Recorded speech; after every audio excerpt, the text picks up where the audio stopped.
அத்தியாயம் 10. தங்கத்துரை கூறியதை உன்னிப்பாக கேட்டுக்கொண்டிருந்த ரவிக்குமார் சிறிது நேரம் மௌனத்திற்கு பிறகு, அந்த ஃப்ளாட்ல ஆனந்த நல்லா தெரிஞ்சவங்க யாரு? கீழ் ஃப்ளாட்ல இருக்கிற இன்னொரு ஃபேமிலி 6 மாசத்துக்கு முன்னாடி தான் வந்திருக்காங்க சார். அதே மாதிரி மேல் ஃப்ளாட்ல நம்ம கிட்ட கம்ப்ளைண்ட் கொடுத்தவங்களும் வந்து 1 வாரம் தான் சார் ஆச்சு. அந்த ஃப்ளாட்லேயே ஆனந்த நல்லா தெரிஞ்சவர் மணி ஐயர் தான். அந்த ஆளை இன்னும் அரை மணி நேரத்தில் ஸ்டேஷனுக்கு வர சொல்லுங்க. Okay sir. காவல் நிலையத்திலிருந்து ஃபோன் செய்த அடுத்த 20 நிமிடத்தில் பேந்த விழித்தபடி மணி ஐயர் ஸ்டேஷனில் ரவிக்குமார் முன்னால் இருந்தார். மிஸ்டர் ஐயர், உங்களுக்கு எவ்வளவு நாளா ஆனந்த தெரியும்? ஒரு 2 மாச பழக்கம்தான் சார். அவர் புதுசாக அந்த ஃப்ளாட்டை வாங்கிட்டு போன வருஷம்தான் வந்திருந்தார். 2 வாரத்திலேயே நல்லா பேசி பழகிட்டார். அவருக்கு ஃப்ரெண்ட்ஸ் யாரும் கிடையாது. ஊரில் இருக்கிற நிலத்தையெல்லாம் வித்துட்டு இந்த ஃப்ளாட்டை வாங்கியிருக்கதா சொன்னார். அவர் யுஎஸ் கிளம்பிட்டதா சொன்னீங்களே, உங்களுக்கு எப்படி தெரியும்? அவர் தான் சொல்லிக்கிட்டே இருந்தார். அவரும் அவரோட ஒய்ஃபும் யுஎஸ் போக போகிறதா சொன்னார். அப்புறம் ஒரு தடவை பார்க்கும் போது இன்னும் 1 வீக்கில் கிளம்பிடுவேன்னு சொன்னார். 2 நாளையில் நாங்கள் கும்பகோணம் என் நாத்துக்காரி வீட்டுக்கு போய் நவக்கிரக தரிசனம் முடிச்சுக்கிட்டு 10 நாள் கழித்து வரச்ச வீடு பூட்டி இருந்துச்சு. அதான் அவர் கிளம்பிட்டாருன்னு சொன்னேன். அப்போ அவர் யுஎஸ் போனதுக்கு எந்த சாட்சியும் இல்லை. சரி, அவர் போய் 1 இயர் ஆச்சே. அவர் பேருக்கு ஏதாவது letter, credit card bills, extra இந்த மாதிரி ஏதாவது வந்திருக்கா? இல்லை அவரை தேடி யாராவது வந்திருக்காங்களா? எனக்கு தெரிஞ்ச அந்த மாதிரி எதுவும் வரல. யாரும் தேடிட்டும் வரலை. சரி, நீங்கள் போகலாம் என்றவுடன் தப்பித்தோம் பிழைத்தோம் என காற்றாக வீட்டுக்கு பறந்தார் ஐயர். தங்கதுரை, இது என்னவோ ரொம்ப கிரிட்டிக்கல் கேஸ் மாதிரி தெரியுது.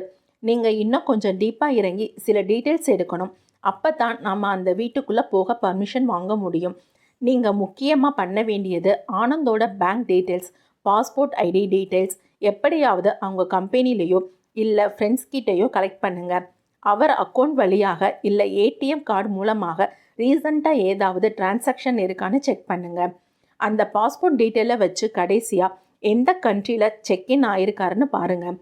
மணி ஐயர்கிட்ட அவர் கும்பகோணம் போன டேட்ஸை வாங்கிக்கிட்டு அந்த டைம் பீரியடில் யூஎஸ்க்கு ஆனந்த் ட்ராவல் பண்ணியிருக்காரான்னு பாருங்கள். எவ்வளவு சீக்கிரம் நீங்கள் டீட்டெயில் கலெக்ட் பண்ணுறீங்களோ அவ்வளவு நல்லது. இந்த டீட்டெயில்ஸை கலெக்ட் பண்ணுறதுக்கு ஏதாவது ப்ராப்ளம் இருந்தால் உடனே எனக்கு காண்டாக்ட் பண்ணுங்கள் என மூச்சு விடாமல் ரவிக்குமார் பேசி முடிக்க, ஓகே சார், ஒரு 2 நாளில் மொத்த டீட்டெயில்ஸையும் கலெக்ட் பண்ணிடுறேன் சார் என கூறிவிட்டு தங்கத்துரை வேலையை ஆரம்பித்தார். ஒரு வழியாக மதனும் ரேவதியும் 1 நாள் ஊடலுக்கு பிறகு சமாதானம் ஆகி இருந்தனர். ரேவதி இன்னும் ஒருவித பயத்திலேயே இருக்க அவ்வப்போது மதன் ஏதாவது பேசி டைவர்ட் செய்து கொண்டிருந்தான். சரியாக 2 தினங்கள் மதியம் 2 மணிக்கு தங்கதுரை நெற்றி வியர்வையை துடைத்து கொண்டே ஸ்டேஷனுக்குள் வந்தார். எதிர்பார்த்து காத்திருந்த ரவிக்குமார், என்ன சார், ஏதாவது டீட்டெயில்ஸ் கலெக்ட் பண்ணினீங்களா? Anything useful? கிட்டத்தட்ட எல்லா டீட்டெயில்ஸுமே கலெக்ட் பண்ணிட்டேன் சார். சொல்லுங்க சார். முதல் விஷயம், ஆனந்த் பாஸ்போர்ட் டீட்டெயில்ஸை செக் பண்ணி பார்த்தப்ப இதுவரைக்கும் ஒரு தடவை கூட எந்த ஃபாரின்ஸ் என்ட்ரியும் இல்லை. அதனால் அவர் யுஎஸ் போயிட்டாருங்கிறது முதல் பொய். கண்டிப்பாக இந்தியாவை கடந்து அவர் எங்கேயும் போகலை. அவர் ஒய்ஃபோட டீட்டெயில்ஸ் எதுவும் கிடைக்கல. அப்புறம் கடந்த 1 வருஷமாக அவரோட பேங்க்கில் எந்த டிரான்சாக்ஷனுமே நடக்கலை. ஆனால் அதுக்கு முன்னால் அவரோட டிரான்சாக்ஷனை கொஞ்சம் செக் பண்ணி பார்க்கும்போது ஒரு விஷயம் நெருடலாக இருக்குது சார்.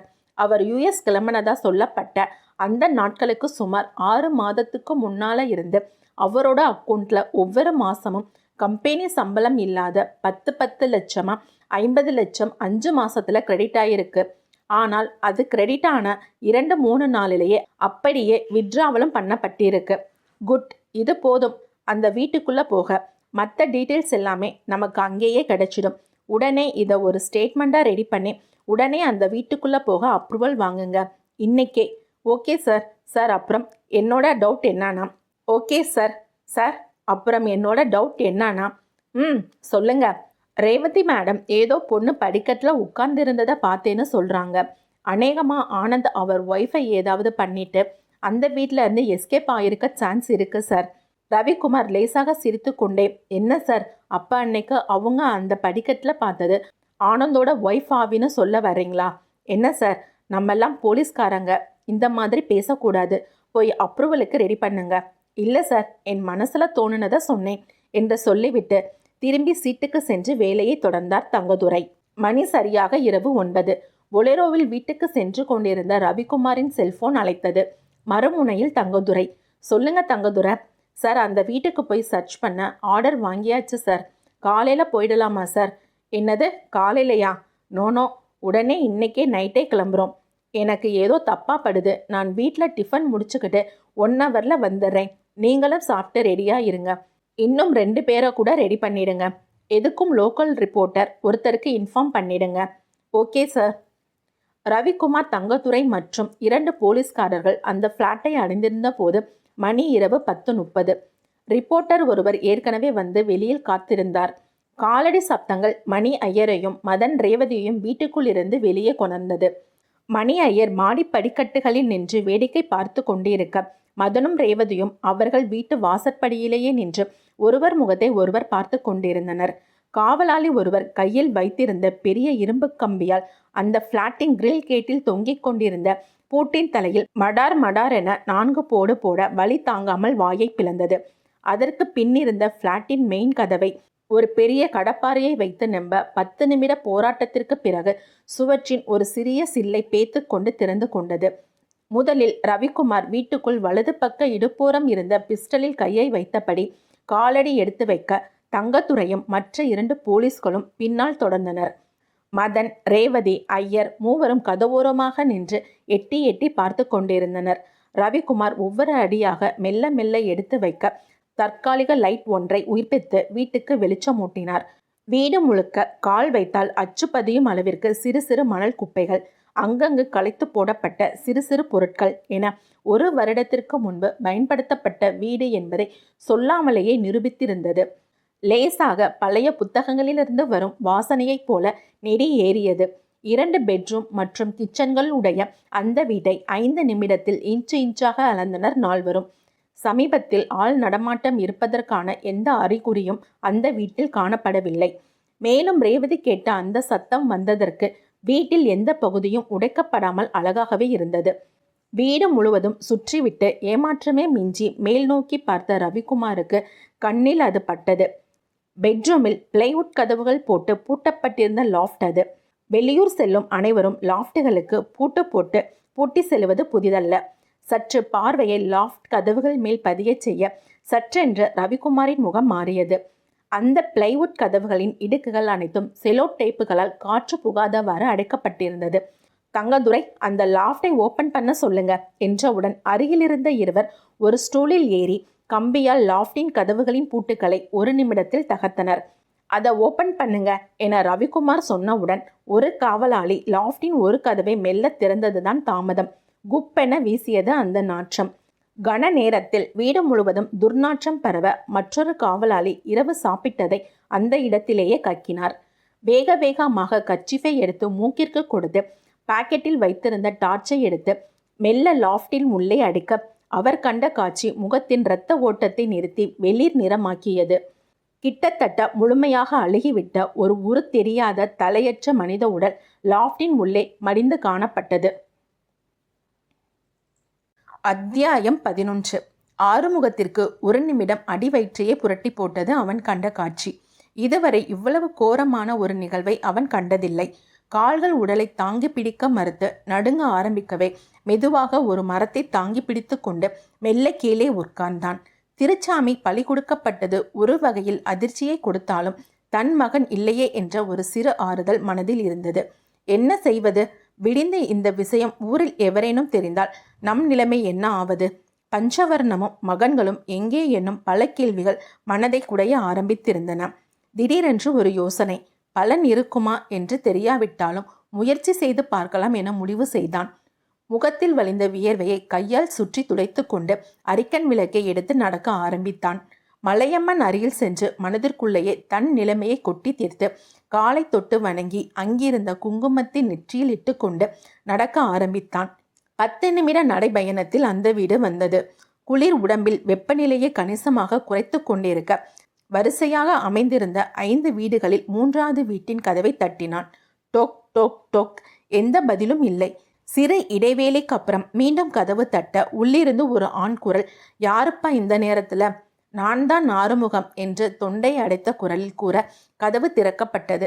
உள்ளே சிறிய சிமினி விளக்கை கையில் பிடித்து கொண்ட வைத்தியர் குழந்தைசாமி நின்றிருந்தார். ஆறுமுகத்தை கண்டதும் முகத்தில் சிறிய பதட்டத்துடன், ஆறுமுகம், என்னப்பா இந்த நேரத்துல? உடம்புக்கு ஏதும் சரியில்லையா? ஏன் இப்படி முகமெல்லாம் வேர்த்திருக்கு? உள்ளே வா என்றார். உள்ளே சென்று பேச வாயெடுத்த ஆறுமுகம் பேச முடியாமல் தொண்டை அடைத்து அழ ஆரம்பித்தான். ஐயோ, என்னப்பா ஆறுமுகம், என்ன ஆச்சு? வீட்டில் குழந்தை மனைவி எல்லாம் நல்லா இருக்காங்கல்ல, ஏன்பா அலற? விஷயத்த சொல்லு. அதுக்கெல்லாம் ஒன்றும் இல்லைங்கய்யா என ஆரம்பித்து 2 நிமிடத்தில் கடந்த 3 நாட்களாக நடந்த அனைத்தையும் சொல்லி முடித்தான். கேட்டு முடித்தவுடன் வைத்தியரின் முகம் ஒரு பயமும் வியப்பும் கலந்த பார்வையில் ஆறுமுகத்தை பார்த்து, என்னப்பா இந்த காலத்துல இப்படியெல்லாம் நடக்குமா? என்னோட காலத்துல கூட நான் நரபலிங்கிறதை பார்த்ததே இல்லை. அதெல்லாம் எங்க ஐயன் காலத்திலேயே முடிஞ்சு போச்சுன்னு நினச்சிக்கிட்டே இருந்தேன். நீ சொல்றத என்னால் நம்பவும் முடியல, நம்பாம இருக்கவும் முடியலப்பா. ஐயா, நீங்க கண்டிப்பா இதை நம்பிதான் ஆகணும். அன்னைக்கு நீங்க ராத்திரி வீட்டுக்கு பின்னால ஏதோ வெளிச்சம் பார்த்தேன்னு சொன்னீங்களே, அது கூட இதை பண்ண வந்த யாரோ தான். நான் அன்னைக்கு வெளியில வந்து 1 நிமிஷம் கூட இல்லை, உடனே உள்ள போயிட்டேன். சரி, அன்னைக்கே உங்ககிட்ட இதை சொல்லி பெரிய விஷயம் ஆக்க வேணான்னு விட்டுட்டேன். எனக்கு இப்ப நீங்க ஒரு உதவி செய்யணும். அன்னைக்கு நீங்க மலையம்மன் கோயிலுக்கு வரும்போது வேறு யாராவது வழியில எதேச்சியா பார்த்தீங்களா? கொஞ்சம் யோசிச்சு சொல்லுங்க. சிறிது நேரம் தலையை குனிந்து தரையை பார்த்து யோசித்த வைத்தியர், ஆமாம்பா, நம்ம கோவிந்தனை வழியில பார்த்தேன். எந்த கோவிந்தன் ஐயா? உங்க எஸ்டேட் ஓனர் திருச்சாமியோட வேலைக்காரன் கோவிந்தன் தான்ப்பா. என்கிட்ட கூட எங்கே இந்த நேரத்துல போறீங்கன்னு கேட்டான். நான் பச்சளை பறிக்க போறேன்னு சொல்லிட்டு வந்தேன். உடனே புருவத்தை சுருக்கிய ஆறுமுகம், நீங்க அவனை இந்த நேரத்துல எங்க போறேன்னு கேட்கலையா? அவனை எப்படிப்பா கேட்கறது? திருச்சாமி கிட்ட வேலை பார்க்கறது மட்டும் இல்லாம இங்கே நிறைய எஸ்டேட்டுக்கு காவல் காக்கிறது அவன்தான். ராத்திரி அப்பப்ப எழுந்து ஒரு சுத்திட்டு வருவான். நானே நிறைய தடவை அவனை நடுராத்திர பார்த்திருக்கேன். அதான் எதுவும் கேட்கல. சிறிது மனதுக்குள் தைரியம் வந்தவனாய், எனக்கென்னமோ அவன் மேலதாய சந்தேகமா இருக்கு. கோவிந்தன் இல்லாம திருச்சாமி வெளியிலேயே எங்கேயும் போக மாட்டார். அவர் ஒரு நாள் கூட எஸ்டேட்டுக்கு தனியா வந்ததில்லை. நான் உடனே அவன் வீட்டுக்கு போறேன் என்று ஆறுமுகம் புறப்பட, இருப்பா, தனியா போகாத, எனக்கென்னவோ பிரச்சனை பெருசா இருக்கிற மாதிரி இருக்கு. வா, நானும் உன் கூட வர்றேன் என்று வைத்தியர் வீட்டு கதவை இழுத்து வெளியில் கயிற்றால் கட்டிவிட்டு ஆறுமுகத்துடன் கோவிந்தன் வீட்டை நோக்கி புறப்பட்டார். கோவிந்தனின் வீடு துவாரமலை கிராமத்தில் எல்லையில் அமைந்த தனி வீடு. கோவிந்தன் அதிகமாக ஊர் மக்களுடன் ஒட்டுவது இல்லை. 2 வருடங்களுக்கு முன்பு கோவிந்தனின் மனைவி குளிர் ஜுரத்தால் பாதிக்கப்பட்டு சரியாக கவனிப்பில்லாததால் இறந்து போயிருந்ததால் தற்போது கோவிந்தன் மட்டுமே அந்த வீட்டில் வசித்து கொண்டிருக்கிறான். கிட்டத்தட்ட 15 நிமிட நடைபயணத்திற்கு பின் கோவிந்தனின் வீடு கண்ணுக்கு புலப்பட்டது. குளிர்காற்றை தாங்குவதற்காக வைத்தியர் ஒரு பழைய கிழிந்த சால்வையை போர்த்தியிருக்க ஆறுமுகத்திற்கு இன்னும் வியர்வை நிற்காமல் ஊற்றி கொண்டு இருந்தது. நள்ளிரவு 2 மணிக்கு கூட கோவிந்தன் வீட்டில் தெரிந்த விளக்கு வெளிச்சம் இருவருக்கும் வியப்பை அளித்தது. ஆறுமுகம், வீட்டில் இன்னும் கோவிந்தன் முழிச்சுக்கிட்டு தான் இருக்கான் போல. நாம கையில வெளிச்சத்தோட போனா கண்டுபிடிச்சிடுவான். முதல்ல அந்த அரிக்கனை அணைச்சிடு என்று வைத்தியர் சொன்னவுடன் அரிக்கன் ஒளியை மெல்ல குறைத்து அணைத்தான் ஆறுமுகம். இருப்பினும் பாதி மேகத்தால் சூழப்பட்ட பௌர்ணமி நிலவு சிறிது வெளிச்சத்தை கொடுக்க அதன் உதவியில் மெல்ல மெல்ல அடியெடுத்து வைத்து நடந்து வீட்டின் வாயிலுக்கு செல்லும் பாதையை விட்டு விலகி சற்று ஒதுங்கி கோவிந்தன் வீட்டின் வலது பக்கம் சென்றிருந்தனர். கோவிந்தன் வசிப்பது மரத்தாலான சிறிய குடில் என்பதால் மரச்சட்டங்களுக்கிடையே சிறிய இடைவெளிகளின் வழியே உள்ளிருந்து வரும் விளக்கொளி கசிந்து கொண்டிருந்தது. சத்தம் இல்லாமல் அந்த சுவற்றருகே அமர்ந்திருந்து ஆறுமுகமும் வைத்தியரும் மெல்ல தலையை நிமிர்த்தி அந்த இடைவெளிகள் வழியே வீட்டில் உள்ளே பார்வையை ஊடுருவி விட இருவரின் முகமும் ஒரு வித்தியாசத்திற்கு உட்பட்டது. வீட்டின் நடுவில் ஒரு சிறிய செங்கலால் ஆன சூழப்பட்ட சதுர பகுதியில் சிறிய நெருப்பு எரிந்திருக்க அதன் ஒரு புறம் சட்டை இல்லாத ஒருவர் ஏதோ வாயால் முணங்கிக் கொண்டிருக்க, மறுபுறம் கழுத்தில் மாலைகளுடனும் சந்தனமும் குங்குமமும் நிறைந்த நெற்றியுடனும் அக்னியை வணங்கியபடி ஒரு வயதான ஆணும் அவன் அருகே விட்டத்தை வெறித்து பார்த்தபடி பருமனான தோற்றத்துடன் மாலைகள் அணிவிக்கப்பட்ட ஒரு பெண்ணும் உட்கார்ந்து இருந்தனர். அவரின் பின்னால் கோவிந்தன் நின்று கொண்டிருந்தான். உட்கார்ந்து இருப்பது யார் என சரியாக தெரியாத நிலையில் வேறு சில மரசட்டங்களுக்கு இடைவெளியில் மாறி மாறி பார்க்க அவர்களின் முகமும் காண கிடைத்தது. அதிர்ச்சியில் ஒருவரை ஒருவர் பார்த்து கொண்டனர். மாலைகளுடன் உட்கார்ந்திருந்தது ஆறுமுகம் வசிக்கும் எஸ்டேட்டை முன்பு வைத்திருந்த தட்சிணாமூர்த்தியும் அவரது மனைவியும். உள்ளே அவர்கள் ஏதோ பேச ஆரம்பிக்க ஆறுமுகமும் வைத்தியரும் காதுகளை கூர்மையாக்கி கேட்க ஆரம்பித்தனர். சாமி, நீங்க சொன்ன மாதிரியே ஒரு புறா, ஒரு கால்நடை, நீங்க சொன்ன அதே நட்சத்திரத்துல பிறந்த ஒரு நரன், எல்லோரையும் நீங்க சொன்ன அதே பௌர்ணமியில நீங்க சொன்ன அதே இடத்துல பலி கொடுத்தாச்சு. இப்பயாவது ஆண்டவன் கண்ணை திறந்து என் மனைவிய பழைய மாதிரி எனக்கு திருப்பி கொடுப்பாரா? இதோட 4 வருஷம் ஆச்சு. இவளுக்கு பிரம்மை பிடிச்சது மாதிரி ஆகி. அவளை இப்படி பார்க்கறதுக்கு எனக்கு சக்தி இல்லை என்றார் 50 வயதான தட்சிணாமூர்த்தி. இதில் ஆண்டவன் மனது வைக்க எதுவுமே இல்லை. நாம கொடுத்த பலிகள் அனைத்தும் உன்னோட முன்னோர்களின் ஆன்மாக்களை சாந்தியடைய செய்வதே. நமக்கு நடைபெறும் அனைத்து செயல்களும் அவர்களின் ஆசியுடனே நடைபெறுகிறது. நமக்கு காவல் தெய்வங்களும் அவர்களே. நமக்கு தீங்கு விளைவிக்கும் கர்ம சாத்தான்களும் அவர்களே. இது போன்ற பலிகள் மூலம் அவர்களின் ஆன்மாக்களை திருப்திப்படுத்துவதால் நாம எந்த நோக்கத்தை மனசுல வச்சு பலி கொடுக்கிறோமோ அந்த செயல்கள் ஈடேற வழி பிறக்கும் என்பது சித்தர்கள் எழுதி வைக்கப்பட்ட உண்மை. கூடிய விரைவில் நீ விரும்பியபடி உன் மனைவி பழையபடி மாறுவாள். உனக்கு குழந்தை பாக்கியமும் கிடைக்கும். இது கண்டிப்பா நடக்கணும். அவளுக்காகத்தான் இத்தனை கஷ்டமும்.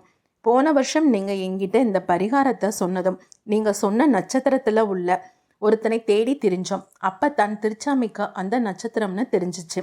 உடனே அவனை என்னோட எஸ்டேட்ல வச்சு ஏதாவது செஞ்சா எங்க மேல சந்தேகம் வரும்னு தான் நானும் கோவிந்தனும் திட்டம் போட்டு எனக்கு பண கஷ்டம் இருக்கிற மாதிரி காண்பிச்சு அவன்கிட்ட குறைஞ்ச விலையில அந்த எஸ்டேட்டை வாங்க வச்சு நான் தலைமறைவாயிட்டேன். சில பேர் நான் இறந்துட்டேன்னு கூட நம்பிட்டாங்க.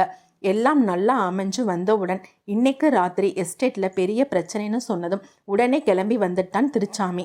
நினைச்ச மாதிரியே அவன் கதையையும் முடிச்சாச்சு சாமி. எனக்கு ஒண்ணுதான் புரியல. பலிகளை ஏன் என்னோட எஸ்டேட்ல கொடுக்க சொன்னீங்க? அதனால தான் இவ்வளவும் யாருக்கும் தெரியாத ஒரு இடத்துல கொடுத்திருந்தா இவ்வளவு கஷ்டம் வந்திருக்காது. ஒரு உயிர் பிரிஞ்சு அப்புறம் அந்த ஆன்மா எங்க சுத்திக்கிட்டு இருக்கும் தெரியுமா? தெரியாது சாமி. உயிர் பிரிஞ்ச இடத்துல உடம்புல இருந்து பிரிகிற ஆத்மா அந்த உயிரற்ற உடல்லே சுத்தி வந்துகிட்டே இருக்கும்.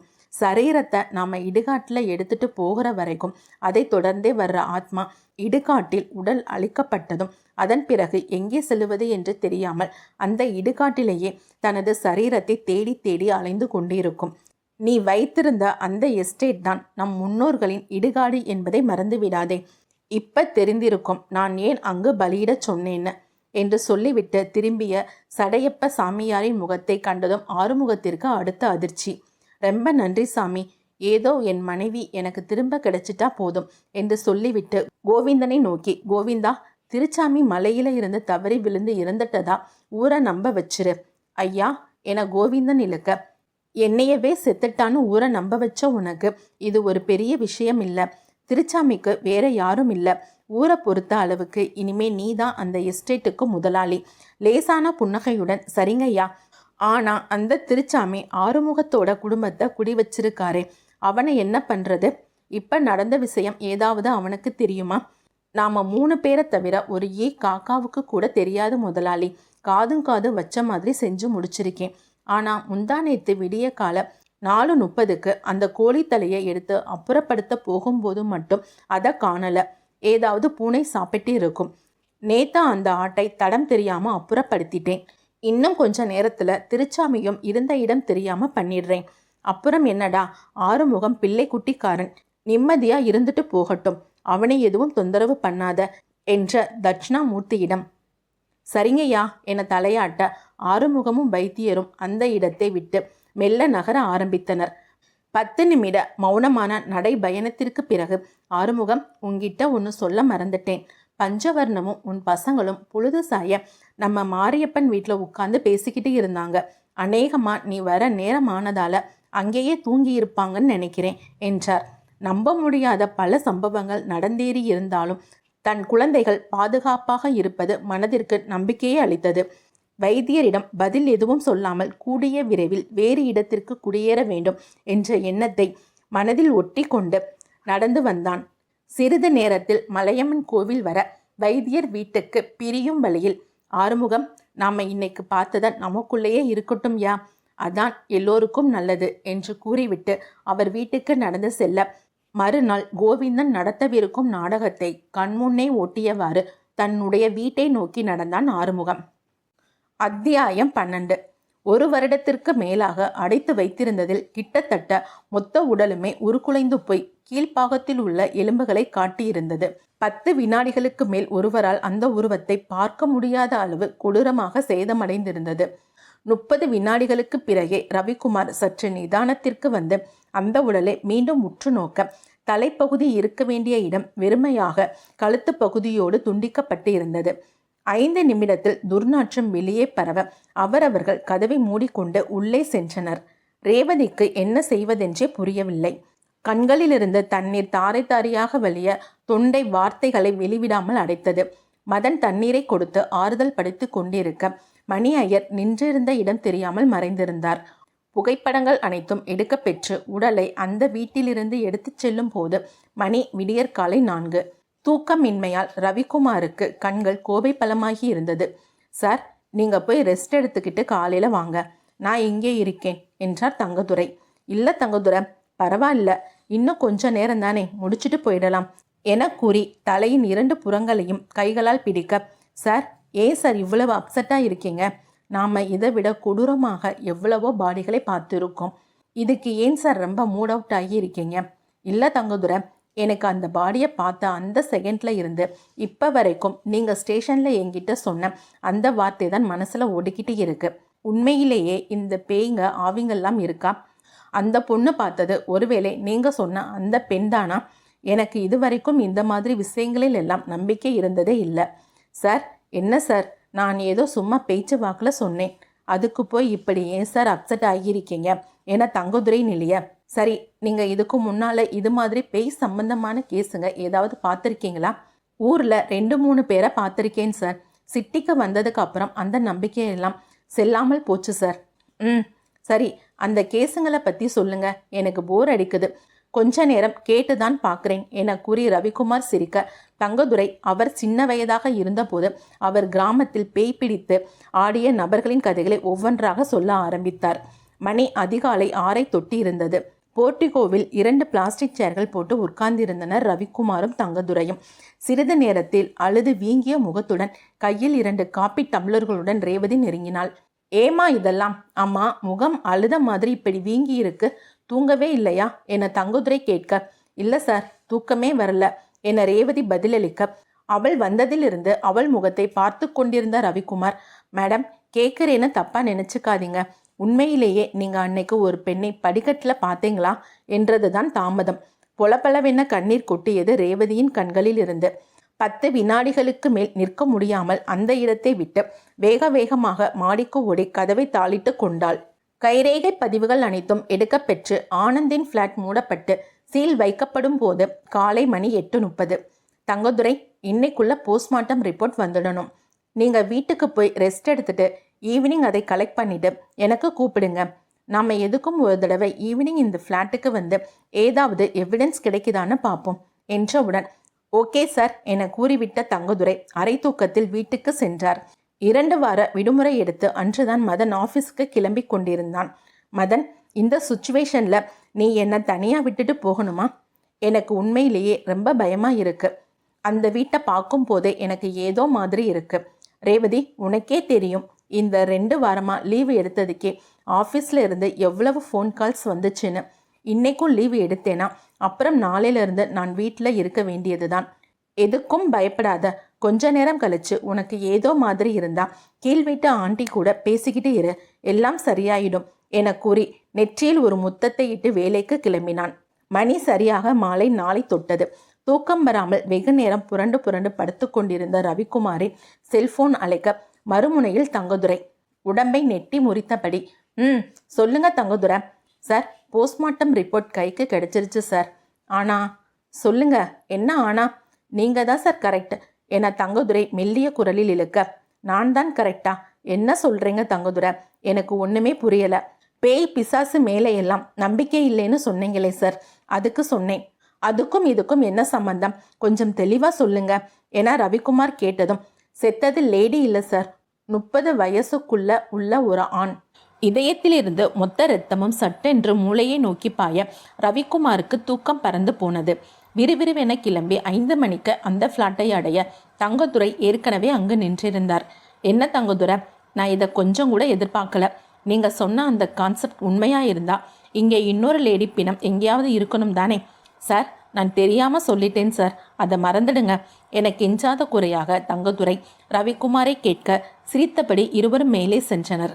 அரை மணி நேரம் ஃப்ளாட்டை சல்லடை போட்டு சலித்ததில் உருப்படியாக எந்த ஒரு ஆதாரமே சிக்கவில்லை. ஆனந்தும் அவரது மனைவியும் சேர்ந்தபடி ஒரே ஒரு காட் சைஸ் ஃபோட்டோ மட்டுமே சிக்கியது. என்ன சார், இது சொதப்பலா இருக்கே. இப்போ இந்த டெட் பாடி யாரோடதுன்னு கண்டுபிடிக்கிறதே பெரிய தொல்லையா இருக்கும் போலிருக்கே. அது ஆனந்தோட பாடியா இல்லை வேற யாரோடதா? அது ஆனந்தோடதா இருந்தா ஒருவேளை அவரோட மனைவியை கொலை பண்ணியிருப்பாங்களா?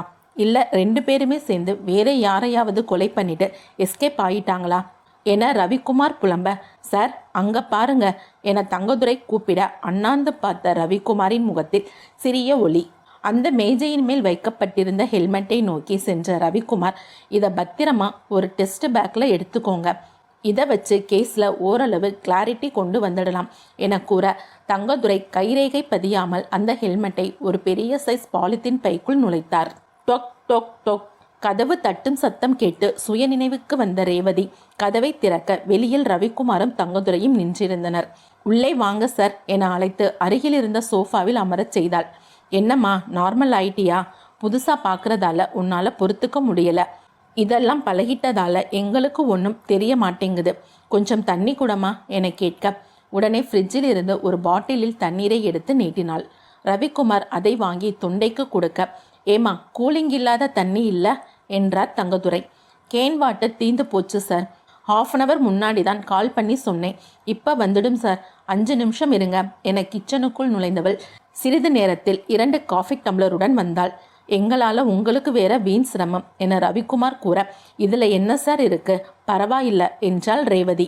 காஃபியை முழுவதும் பருகி முடிக்கையில் மறுபடியும் கதவு தட்டப்படும் சப்தம். ரேவதி வேக வேகமாக சென்று கதவை திறக்க கையில் 25 லிட்டர் வாட்டர் கேனுடன் 30 வயது மதிக்கத்தக்க ஒருவர் நின்றிருந்தார். மேடம், கால் பண்ணினீங்களே என்றார். ஆமாம், உள்ள வச்சிருங்க என்றதும் கேனை கிச்சனுக்குள் சென்று வைத்துவிட்டு காலி கேனை எடுத்துக்கொண்டு, மேடம் 35 ரூபாய் என்றார். ரேவதி டேபிள் மேல் இருந்த தனது ஹேண்ட்பேக்கில் பணத்தை எண்ணிக்கொண்டிருக்க ரவிக்குமாரின் மூளையில் ஏதோ சுரண்டியது. தம்பி, உங்க பேர் என்ன? தனசேகர் சார், லேசான பயத்துடன் கூறினார் அந்த தண்ணீர் கொண்டு வந்த இளைஞன். ஆமாம், எல்லார் வீட்டுக்குள்ளேயும் கிச்சன் வரைக்கும் தண்ணி கேனை நீந்தான் எடுத்துட்டு போய் வைப்பையா? அப்படியெல்லாம் இல்லை சார். ஜென்ஸ் வீட்டில் இருந்தாங்கன்னா வெளியிலே வச்சிட சொல்லிடுவாங்க. லேடிஸ் மட்டும் அவங்களால கேனை தூக்க முடியாதுங்கிறதால எங்களை கொண்டு வந்து உள்ளே வைக்க சொல்லுவாங்க. எத்தனை வருஷமா இந்த வேலை பார்த்துக்கிட்டு இருக்க? 4 வருஷமா இந்த ஏரியாவுக்கு நான் தான் வாட்டர் கேன் சப்ளை பண்ணுறேன் சார். பக்கத்தில் ஒரு வீடு இருக்கே, அதுக்கு நீ தான் வாட்டர் சப்ளை பண்ணுறியா? நான் 6 மாதமாக இந்த லைனில் போட்டுக்கிட்டு இருக்கேன் சார். எனக்கு தெரிஞ்ச வரைக்கும் அந்த வீடு பூட்டியே தான் இருக்குது. அதுக்கு முன்னாடி யார் இந்த ஸ்ட்ரீட்டுக்கு வாட்டர் கேன் சப்ளை பண்ணுறது? எங்கள் சித்தப்பா ஜோதிராஜன் தான் பார்த்துக்கிட்டு இருந்தார். இப்போ அவருக்கு உடம்பு சரியில்லாததால் லைனுக்கு வர்றதில்ல, கடையில் தான் இருக்கார். எனக்கு அவரை உடனே பார்க்கணும், போய் அழைச்சிக்கிட்டு வா. தங்கதுரை, நீங்களும் கூட போய் கையோட ஜோதிராஜனை கூட்டிட்டு வாங்க என கூறிவிட்டு ரேவதி வீட்டிலிருந்து கிளம்பி கீழே போர்ட்டிகோவில் நாற்காலியை போட்டு அமர்ந்தார். அடுத்த 25 நிமிடம் சுமார் 50 வயது மதிக்கத்தக்க கிட்டத்தட்ட பாதி நரைத்த தலையுடன் மெலிந்த தேகத்துடனுமான ஜோதிராஜன் ரவிக்குமாரின் முன் நின்றார். 1 வருடத்துக்கு முன்னால இந்த ஏரியாவுக்கெல்லாம் நீங்க தான் வாட்டர் கேன் போட்டுக்கிட்டு இருந்தீங்களா என ரவிக்குமார் கேட்க, ஆமாம் சார். மேலே லெஃப்ட் சைடு உள்ள ஃப்ளாட்டுக்கு வாட்டர் சப்ளை பண்ணினீங்களா? எப்பயாவது? பண்ணியிருக்கேன் சார். ஆனால் அவங்க ஒரு 2 மாதமாக தான் இருந்திருப்பாங்க. அப்புறம் எங்கேயோ வெளியூர் போயிட்டாங்களாம். அந்த வீட்டில் இருந்தவங்கள உனக்கு தெரியுமா? கடைசியாக எப்போ அந்த வீட்டுக்கு சப்ளை பண்ணினீங்க? அந்த வீட்டில் ஒரு ஹஸ்பண்ட் அண்ட் ஒய்ஃப் இருப்பாங்க சார். 2-3 நாளைக்கு ஒரு தடவை வாட்டர் கேன் போடுவேன். அந்த ஃப்ளாட்டில் அவங்க 2 பேர் மட்டும்தான் இருந்தாங்களா? இல்லை வேற யாராவது வயசானவங்க எதுவும் இருந்தாங்களா? இல்லை சார், எனக்கு தெரிஞ்ச அவங்க 2 பேர் தான் இருந்தாங்க. ஆனால் ஒரே ஒரு நாள் மட்டும் புதுசாக ஒருத்தர் இருந்தார். நான் கடைசியாக அந்த வீட்டில் வாட்டர் கேன் போட்டதும் அன்னைக்கு தான் என ஜோதிராஜன் கூறியதும் ரவிக்குமார் சற்று நிமிர்ந்து உட்கார்ந்தார். புதுசாக ஒருத்தரா? அவரை பார்த்தா உங்களுக்கு அடையாளம் தெரியுமா? தெரியும் சார். ஒரு தடவை தான் பார்த்தேன்னு சொல்கிறீங்க, எப்படி அடையாளம் கரெக்டாக சொல்லுவீங்க?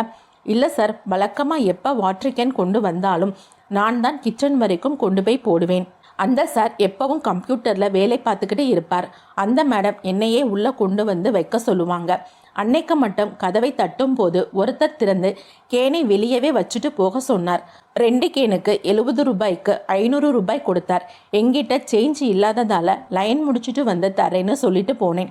லைன் முடிச்சுட்டு திரும்ப போய் பார்க்கும்போது வீடு பூட்டி இருந்துச்சு. அப்புறம் 2-3 தடவை போகும்போதும் வீடு பூட்டியே தான் இருந்துச்சு. அப்புறம் கீழே உள்ள சாமி தான் அவங்க வெளியூர் போயிட்டதா சொன்னார். இன்னும் நான் அந்த பேலன்ஸை கொடுக்கவே இல்லை. அதான் அவர் முகம் எனக்கு நல்ல ஞாபகம் இருக்கு என கூறி முடிக்க ரவிக்குமார் நடுநெத்தியில் விரலை வைத்து யோசிக்க ஆரம்பித்தார். திடீரென பைக் சத்தம் கேட்டதும் மதன் ஆஃபீஸில் இருந்து வந்து கொண்டிருந்தான். பைக்கை போர்ட்டிகோவில் நிறுத்திவிட்டு ரவிக்குமாரையும் தங்கதுரையையும் பார்த்து லேசாக புன்னகைத்து விட்டு படியேறி மேலே செல்ல ஜோதிராஜன் மெல்ல குனிந்து ரவிக்குமார் காதரியே, சார், அன்னைக்கு அந்த வீட்டுக்குள்ளே இருந்தது இப்போ மேலே போறாரே அவர்தான் சார் என்றதும் ரவிக்குமாருக்கு தூக்கி வாரி போட்டது.